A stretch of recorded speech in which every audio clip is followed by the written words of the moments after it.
Dəyərli dostlar, sizə növbəti məsələni təqdim edirəm. Bu məsələ də tələbə qəbulu komissiyasının qəbul imtahanının 2-ci qrup üzrə A variantında əksini tapmışdır. 66-cı məsələdir. Məsələnin şərtini oxuyuram.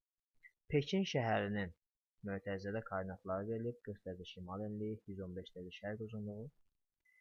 Pekin şəhərinin yerin xəyali oxu ətrafında orta fırlanma sürətini hesablayın. Dostlar, biz ilk öncə məsələdə verilmiş 40 dərəcəli şimal enliyini diqqətlə incələyək.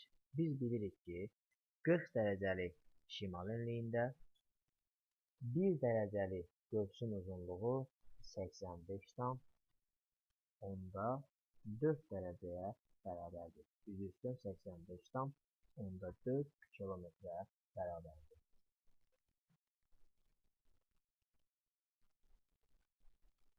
Və biz bilirik ki, 40 dərəcəli paralel üzrə biz tam bir sutka, yəni bir sutka ərzində tam dövrü başa vurmaq üçün 360 dərəcəli hərəkət etmiş oluruq.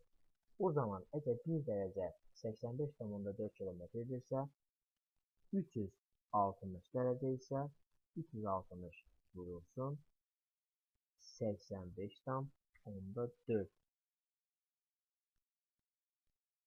hasilini tapmalıyıq.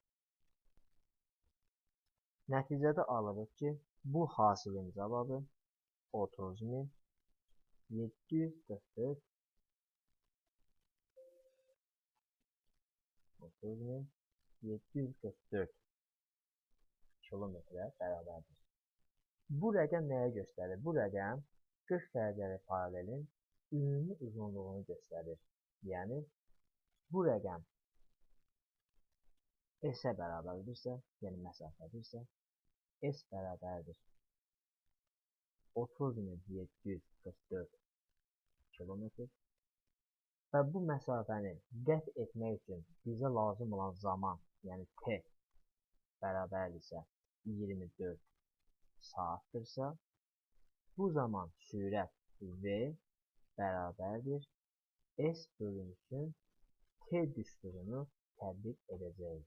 Nəticədə məsafə, yəni 30.744 bölünsün 24 kəsrinin cavabını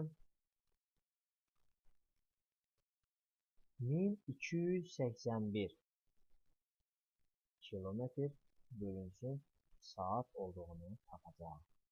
Deməli, Pekin şəhərinin yerin xəyali oxu ətrafında orta fırlanma sürəti 1281 kilometr bölünsün saatdır və bu D variantında əksini tapır.